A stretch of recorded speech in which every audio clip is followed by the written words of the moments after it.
Hey guys, what's up? Alright, this is like my 5th video, so I'm a bit tired, but I felt like doing it. Miscellaneous Myths, Eros, and Psyche.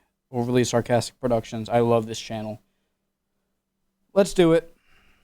This is a true story. Last year, spring quarter. Hit all the buttons and stuff. Let's go. This is a true story. Last year, spring quarter, for my 3rd quarter of Greek thought and literature, I took a course on love. My teacher was an absolutely gorgeous man with a beautiful accent and the most piercing of eyes. Your and one of the things he overdue. taught us was that for the Greeks, love had many different meanings. There was agape, the unconditional love of one's fellow humans; phileo, platonic love of one's friends; storge, love of agape, the unconditional love of one's fellow humans; phileo, platonic love of one's friends; storge, love of family; and eros. Now, of these 4, eros is definitely the most well-known. It's the deep, passionate love one feels for a romantic and/or sexual partner. And, not so coincidentally, it's also the name of the Greek god of love. Eros, as far as gods go, has been through many, many incarnations. There's the aspect of Eros that's an ancient primordial deity older than the gods themselves, and in that incarnation, Eros is characterized as a being even more powerful than Zeus, in part because he could jerk the guy around like a puppet. See every myth where Zeus...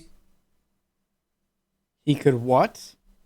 Ancient primordial deity older than the gods themselves, and in that incarnation, Eros is characterized as a being even more powerful than Zeus, in part because he could jerk the guy around like a puppet. See every myth where Zeus couldn't keep it in his pants, also known as every myth. There's the aspect of Eros that's the child of Aphrodite, representing love as a consequence of beauty. And then there's Cupid. We don't like to talk about him. Now, typically, those first 2 representations exist concurrently in the same character. Eros will simultaneously be Aphrodite's son and a powerful and ancient force that even the gods fear. I say typically, but really there's only one data point to draw from. There's one major legend about Eros, and that is the myth of Eros and Psyche. So, Psyche is a princess, but not just any princess, a beautiful princess. Plot twist? But she's not just any beautiful princess, she's a lonely beautiful princess. Plot twist? But she's not just any lonely beautiful princess, she's a lonely beautiful princess even more beautiful than Aphrodite. Oh, that ain't good. In fact, since Psyche is so incredibly beautiful, people have started worshipping her instead of Aphrodite. My god, it's just like high school. Now, those of us familiar with Aphrodite through the Golden Apple, the Iliad, or just Greek mythology in general, know that she doesn't really handle people being prettier than her very well. But Aphrodite has just the plan to take Psyche down. She'll make her fall in love with a hideous monster.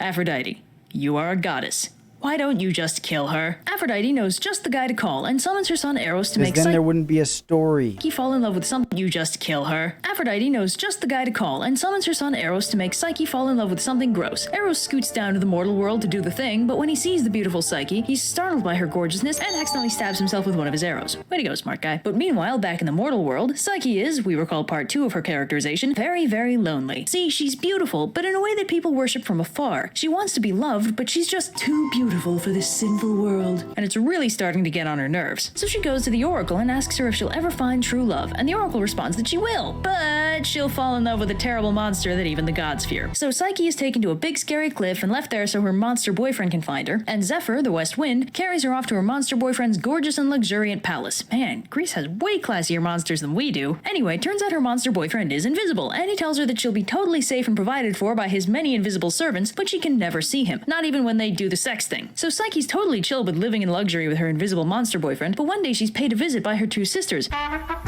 who are jealous of her living situation and convince her to find out the identity What if he's evil or worse, ugly? of her monster boyfriend. And if he really is a monster, You should stab him, yeah, right in the face. to kill him before he kills her and her unborn child. So that night, Psyche sneaks into her monster boyfriend's room with a lantern to see him and a dagger to maybe murder him with. But as soon as the light touches him, she sees that her invisible monster boyfriend is actually a very visible, super hot boyfriend, none other than Eros himself. Surprised by his gorgeousness, Beauty and the Psyche, Beast. say it with me now, accidentally stabs herself with one of Eros's arrows. Damn, that's hard to say. And is now double in love with him. Accidentally stabs herself with one of Eros's arrows.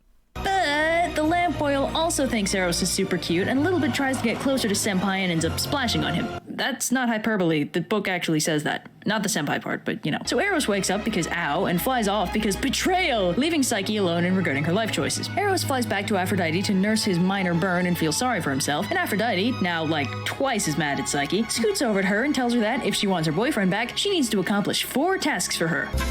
Classic. So Psyche agrees, and after back, she needs to accomplish 4 tasks for her. By the way, her sisters fell off a cliff and died. Oh. So Psyche agrees, and after Aphrodite slaps her around for a minute to make herself feel better, she gives Psyche her first task. She throws a mixed assortment of grains on the ground and tells Psyche she has one day to sort them all by type. This is obviously some BS, but Psyche is basically an archetypal Disney princess, so while she's sitting there pondering the BS-itude of her current situation, a nearby nest of ants take pity on her and sort the grains for her. So obviously Aphrodite's pissed that Psyche managed to do the thing, so she makes the next task even more problematic and tells her to go get some golden fleece from the sun sheep that live across the river. While Psyche's busily trying to drown herself, a local spirit tells her that the sheep will kill her if she's not careful. So rather than try and rip a chunk of their fleece off, she should just gather fleece that got her that the sheep will kill her if she's not careful. So someone comes up to her while she's trying to drown herself and says, "Hey, be careful. The sheep might kill you." So rather than try and rip a chunk of their fleece off, she should just gather fleece that got caught on the nearby thorn bushes. So she does, and Aphrodite gets even more pissed. So she tells Psyche to take this goblet and go get some water from the river Styx, which is a problem because there's a cliff face and several dragons in the way. But this time, Zeus himself helps her out and sends down an eagle to beat up the dragons and bring her the water. So last but not least, Aphrodite sends down an eagle to beat up the dragons and bring her the water. By the way, the gods aren't allowed to help her directly, even though they all agree Aphrodite's being. I read it as Aphrodite's being a total dick. So last but not least, Aphrodite gives up on the subtlety and literally orders Psyche to go to hell. Specifically, to bring a fancy box to the underworld, take a little bit of Persephone's beauty, and put it in the box, and then bring it back and give it to her. Thinking of a different mythology. Bring a fancy box to the underworld, take a little bit of Persephone's beauty, and put it in the box, and then bring it back and give it to Aphrodite. By the way, at this point, Eros is all better and has long since forgiven Psyche for the whole betrayal of trust thing, but Aphrodite is having none of that and keeps him confined to her palace while she tries to do the vengeance thing. So again, with help from various household objects and noted landmarks, Psyche makes her way to the underworld and gives the box to Persephone, who does something to it and then gives it back. So Psyche leaves the underworld with the box, but then it occurs to her that if the box has pure beauty in it, and she's about to go see her boyfriend again, she might as well use the magic beauty box to freshen up a little. Unfortunately, as soon as she opens the box, it turns out the only thing in it was murder. So Psyche low-key dies, but Eros escapes Aphrodite's palace while his mom is distracted and flies to Psyche, casually fixes the whole dead thing, and flies up to Olympus with Psyche to be properly married. Zeus is cool with it, tells Aphrodite to back off, and gives dead thing, and flies up to Zeus, if you make this work, Aphrodite's gonna be a grandmother. Oh my, me, that's hilarious. Olympus with Psyche to be properly married. Zeus is cool with it, tells Aphrodite to back off, and gives Psyche some ambrosia, which makes her into an immortal goddess. She and Eros are married as equals, and when their kid is eventually born, they name her Hedone, which roughly translates to joy.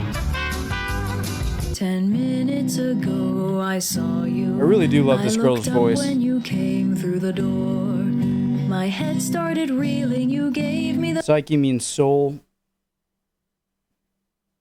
So this entire story is a metaphor for the union of love and the human soul and how it gives birth to happiness. feeling. The room had no ceiling or floor. Cupid, as he's seen in the modern day, is actually a Pluto, which are those fat little baby angels in Renaissance art. They're sometimes called cherubs, inaccurate cherubs. Psyche's sisters fall off a cliff because they're trying to get Zephyr to fly with them to Eros' place, but he's like, nah, and lets them drop off the cliff without catching them. There's a Balkan folktale called The Crab that's very similar to Eros and Psyche, except Eros is a weird crab. It's a were crab? Alright, great. Awesome. Chill. That was my lazy video of the day. Sorry.